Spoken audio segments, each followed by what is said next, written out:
उपस्थित धर्मप्रिय माता बहनों, आप लोगों को मैं माँ सबरी का प्रसंग सुनाने के लिए जा रहा हूँ, जिस माँ सबरी का दर्शन करने के लिए मर्यादा पुरुषोत्तम श्री राम और भाई लखन माँ सबरी की कुटिया पर पधारे हुए हैं और माँ सबरी का अपार गुणगान करते हैं और माँ सबरी का भगवान नाम अपने मुखारबिंद से चर्चा करते हैं। वही गुणगान, वही चर्चा आप लोगों को मैं सुनाने के लिए जा रहा हूँ। आप लोग शांति बनाए रखेंगे और शांतचित्त होकर के श्रवण करेंगे और इस बीच में आप लोग उठ बैठ इधर उधर और अपने मोबाइल को भी बंद कर देंगे, इसलिए कि हमारा मोबाइल खुला हुआ है। अगर आप लोग अपना मोबाइल खोले रहेंगे तो हमारा मोबाइल बंद हो जाएगा, इसलिए शांति बनाए रखें। मैं जिस माता की चर्चा सुनाने के लिए जा रहा हूँ, जितना प्रेम से शांति से मनोयोग से सुनेंगे उतना पुण्य का भागी बनेंगे। माँ सबरी कौन? माँ सबरी अगले जन्म में नेवली थी, नेवली, जिसको लोग बिज्जी कहते हैं। एक दिन वह नेवली खेत और खलिहानों से आकर के एक भक्त के दरवाजे पर चली आई और उस भक्त के यहाँ एक शंख भोजन किए हुए थे और दरवाजे पर जो कुल्ला चुमन किया, धरती पर जो जूठन गिरा, वह जूठन नेवली खा गई। जूठन का नाम रखा गया है गुरु प्रसाद। एक समय की कहानी सुनाता हूँ। भगवान श्री कृष्ण दुर्वासा ऋषि को भोजन करा रहे थे और भगवान श्री कृष्ण के मन में हुआ, आज मैं गुरु का जूठन खाते। दुर्वासा ऋषि अंतर्जामी पुरुष थे, जान गए।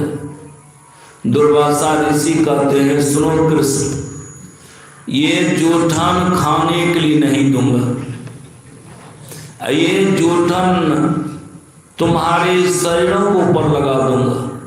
पत्थर पर से जूठन उठाते हैं और भगवान श्री कृष्ण के सर पर से लगाना शुरू कर, लगाते लगाते पूरे अंग लगा दिए। अब पैर का जो तलवा बचा लगाने के लिए, जैसे पैर के तलवा में लगाना चाहते हैं कि भगवान श्री कृष्ण कर जोड़ के खड़े हो जाते हैं। अब भगवान श्री कृष्ण कहते हैं, गुरुदेव मेरे पैरों में नहीं लगा,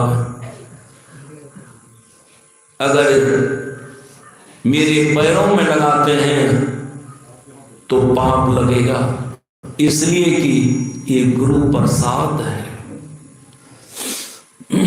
दुर्वासा ऋषि लगाना छोड़ दिया। दुर्वासा ऋषि ने कहा, सुनो कृष्ण, जहां तक ये जूठन लगा हुआ है वहां का शरीर तुम्हारा वज्र हो गया, वज्र हो गया।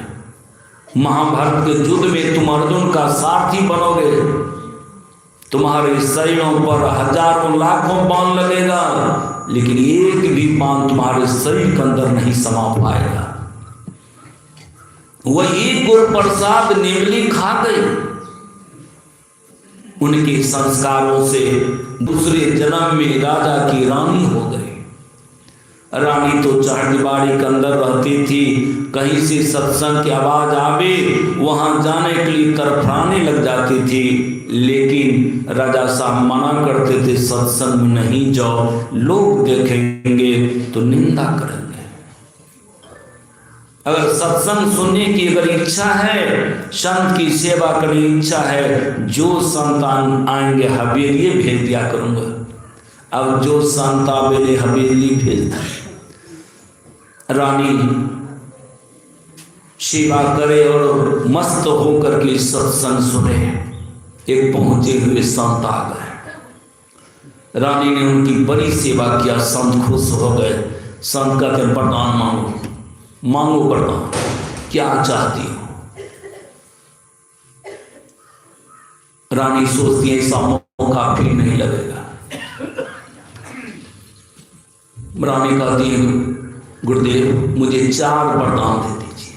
4 का कौन कौन वरदान का? पहली वरदान तो ये दीजिए, अब जो हमारा जन्म हो तो नीच जाति में, ऊंच जाति में नहीं दीजिएगा। दूसरी वरदान ये दीजिए, जन्म से मैं कुरूप रहूं, सुंदर रूप नहीं हो। तीसरी वरदान ये दीजिए, मैं फिर माया में नहीं पड़ूं। चौथी वरदान ये दीजिए, मेरे हृदय से कभी भक्ति घटे नहीं।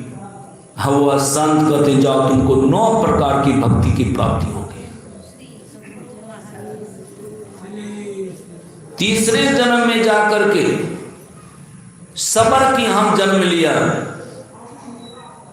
पिता का नाम सबर रहने के कारण पुत्री का नाम पड़ा सबरी। 2 वरदान तो तुरंत पूरा हुआ। भील जाति में जन्म हुई, इसके बाद जन्म से कुरूप थी। अब तीसरा वरदान पूरा होना है ना। जब वह सबरी जवान हुई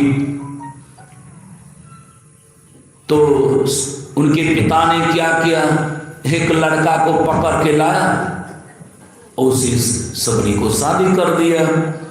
और उस जमाने में तो ये कार, ये स्कॉर्पियो, ये बोलेरो तो चलता नहीं था। अब पैदल ही जाना पड़ता था, मोटरी चाटी उठा करके, नहीं तो अंत में बैलगाड़ी सवारी मिलता था। जब लड़का जब सबरी को लेकर के चला, प्रभु की मौज देखी, लड़का का मन बदल गया। और वह लड़का ने क्या किया, सबरी को जंगल में छोड़ करके 9-11 हो गया, यानी भाग गया। सबरी भी यही मौका की ताक में थी। सबरी क्या करती हैं, जिस जंगल में छोड़ा था उसी जंगल में प्रवेश कर गया। उसी जंगल में मतंग ऋषि रहते थे। मतंग ऋषि को जाकर के गुरु बना लिया और मतंग ऋषि के बगल में अपने यहाँ कुटिया बना लिया और मतंग ऋषि को गुरु बना करके गुरु सेवा में सबरी लग गए। सेवा करते करते, सेवा करते करते वह 9 प्रकार की भक्ति प्राप्त कर ली। जब मतंग ऋषि शरीर छोड़ने लगे तो मतंग ऋषि ने कहा, सुनो सबरी, तुम्हारे यहाँ राम और लक्ष्मण आएंगे। अब डेट फाइनल नहीं किए कब आएंगे। और मतंग ऋषि शरीर छोड़ देते हैं। अब सबरी जंगल चली जाते थे, वहां से मीठा मीठा फल तोड़ के ले आते थे और रात दिन बाट जोती रहते थे और रोती रहती थी। सबरी कहती थी,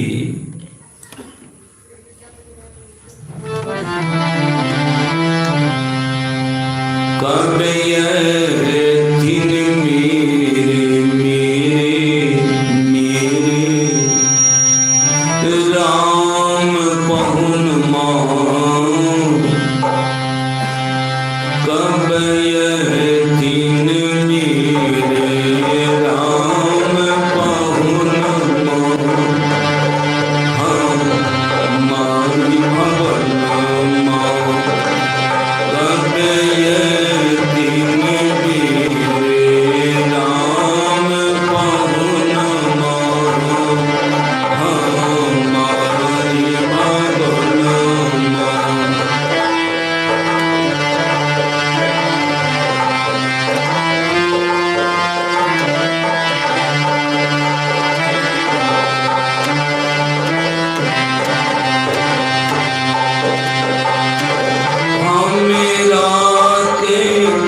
राम बिना सुख लगती चैन नहीं दीन राती।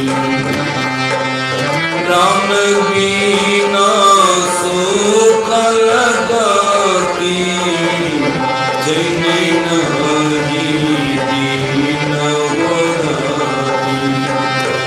जब रहिए नीर ओ नयन मावरी मबनो जब रहिए नीर ओ नयन हमारी भवनो। राम की कृपा हो गई, सीता हरण हुई थी। सीता की खोज में राम लक्ष्मण दोनों भाई निकले हुए थे। रास्ते में मां सबरी का कुटिया मिल गया। भगवान राम लक्ष्मण से पूछते हैं, लक्ष्मण माता की दर्शन करोगे? कहा भैया कौन माता? कहा लक्ष्मण साधारण माता नहीं है, जिनके दर्शन मात्र से संकट टल जाता है, जिनके दर्शन मात्र से यात्रा शुभ हो जाता है।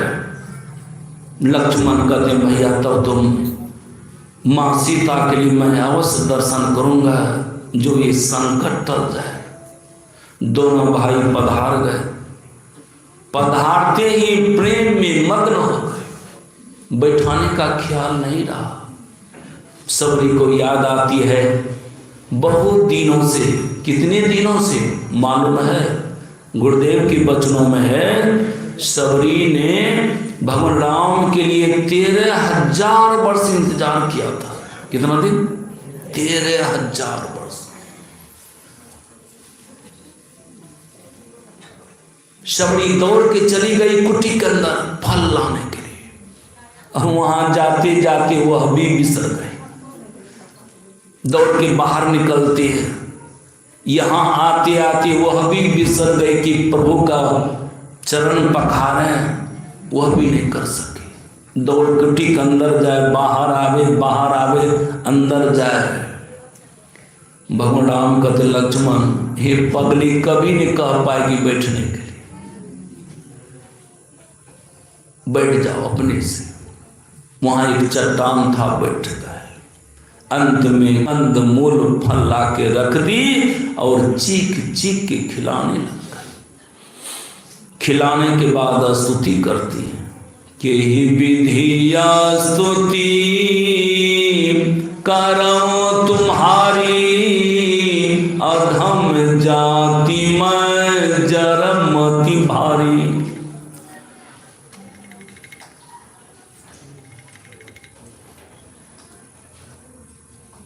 मां सबरी कहती है कि हे प्रभु मैं आपकी स्तुति किस तरह करूं, इसलिए कि मैं नीच जाति का हूं, अब पढ़ी लिखी नहीं हूं, महामूर्ख हूं। दोनों जगह जाने का मौका मिलता है, अमीरों के यहाँ और गरीबों के यहाँ। हम अनुभव किए। मुंगेर में एक जगह प्रोग्राम हुआ, एक प्रोफेसर के यहाँ, तो शाम में खिला रहे थे, वो अभी बैठे हुए थे। हमसे कहते हैं बाबा ये चीज तो आप नहीं खाए होंगे। मैंने कहा महाराज अब क्या बोलते हैं, हम साधारण के संग नहीं रहते हैं। जो महाराजा होते हैं ना, महाराजाओं को महाराजा है,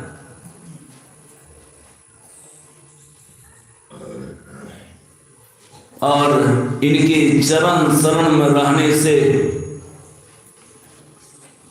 कितना तरह का भोजन मिलता है पता नहीं है। या आप एक साधारण भोजन की बखान करते हैं महाराज ये तो मैं खाता भी नहीं, उसको आश्चर्य लगा। मैंने कहा मैं रोड पर का भिखारी नहीं हूं, मैं बादशाह का भिखारी हूं। और सोचिए, अमीरों की यहाँ भोजन के विषय में पूछेंगे, ये कैसा लगा, वो कैसा लगा, लेकिन गरीबों के यहाँ जब मैं जाता हूँ, वह व्यक्ति कहता है रूखा सूखा आपके सामने में दिया हूँ, ये तो आपके लिए कुछ भी नहीं है। जबकि अमीरों यहाँ से अधिक व्यंजन इस गरीबों की यहाँ है, इसमें रस है, अमीरों के भोजन में रस नहीं है। मां शबरी कहती हैं, हे प्रभु मैं किस तरह आपकी स्तुति करूं, हाँ उसमें भी मैं नारी हूं। कैसी नारी हूं प्रभु? अधम ते अधम अधम यति नारी, तीन मोह में मति मंद अघारी।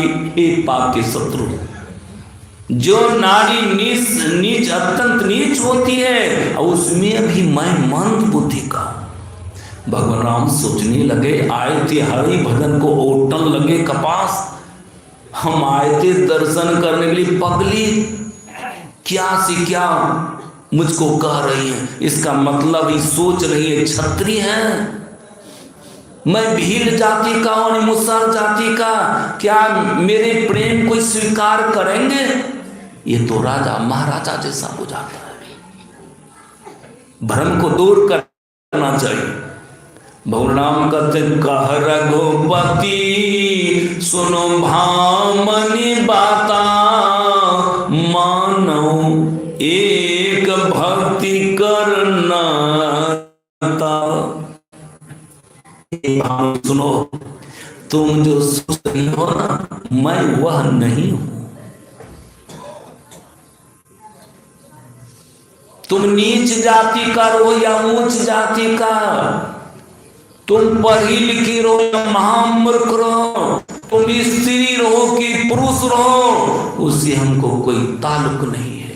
मुझे तो सिर्फ एक भक्ति की नाता चाहिए। इसलिए तुम सुनो, कहूं तो ही पाही, सावधान सुनो सुनो धरो मन माही। तुम अब सावधान होकर के सुनो और मन में धरो।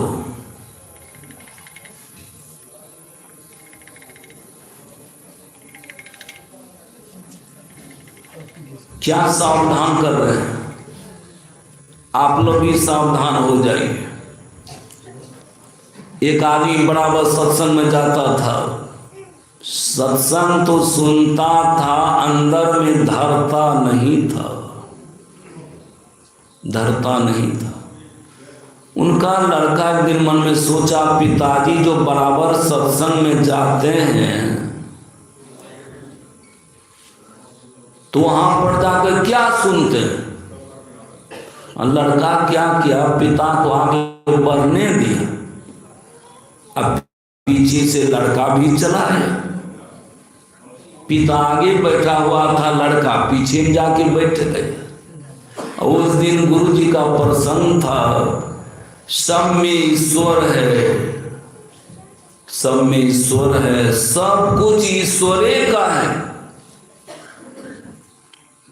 लड़का मन में बैठा गया, घर चलाया। दूसरे दिन क्या हुआ, दरवाजे पर चावल पसारे हुआ था सुखाने के लिए, संजोग से एक गाय खुल गई। गाय खुल करके इनके दरवाजे पर चलाया, गाय चावल खाने लग गई।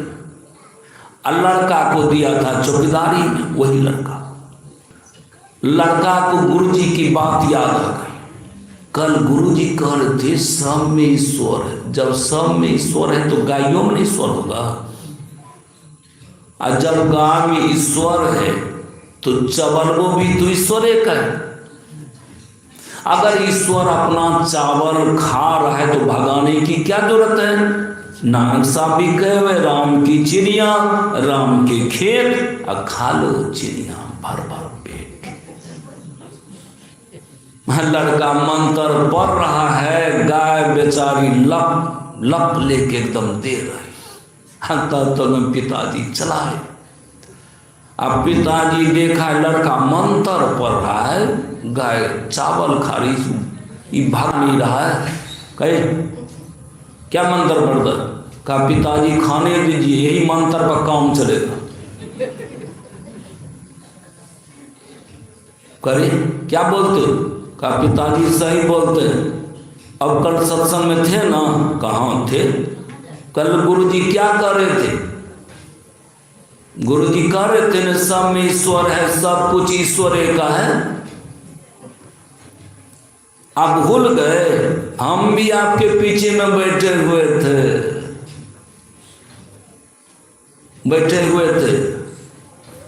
जब सब में ईश्वर है तो गायों में ईश्वर है। ये भी कहे हुए थे सबको ईश्वर का है, चावलो तो ईश्वर का, खाने में दीजिए, ईश्वर खा रहा है, अपना चावल खा रहा है, भगाने क्या जरूरत, सराख परमाना का बेवकूफ कहीं का।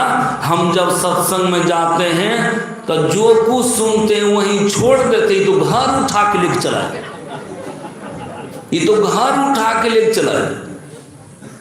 बहुत आदमी यही करते हैं, सुनते हैं जरूर लेकिन यही मंदिरे में छोड़ करके चले जाते हैं, घर नहीं ले जाते। इसलिए घर में खटपट होती रहता है, खटपट होती रहता है। दोनों जीव में खटपट, बाप बेटा में खटपट, भाई भाई में खटपट होती रहता है। बात सही है गलत है?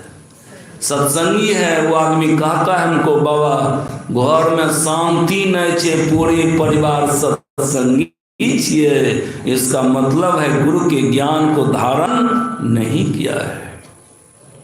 इसलिए भगवान कहते सावधान सुनो धरो मन माही, तुम सावधान सुनो अब मन में धरो।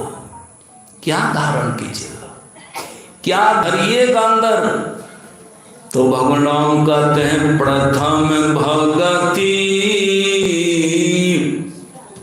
संतन कर संगा, दूसरी रति मम कथा प्रसंगा।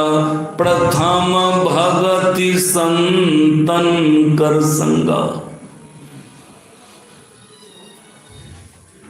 प्रथम भक्ति है संतों का संग। कहाँ से भक्ति का शुरुआत करेंगे? माँ बहनें लोग क्या करती हैं, ये जो भक्ति का शुरुआत करती हैं सोमवारी से, मंगलवारी से, बुधवारी से, बृहस्पतिवारी से, शुक्रवारी से, रविवारी से, कैलावारी से, एकादशी से, सब दसी हो जाएगा। अगर गुरु के बारी नहीं जाएंगे बीमारी खत्म नहीं हो पाएगा। अगर भक्ति का शुरुआत करना है संतन कर संगा, जब तक संत का संग नहीं करेंगे कि भक्ति का शुरुआत नहीं हो पाएगा।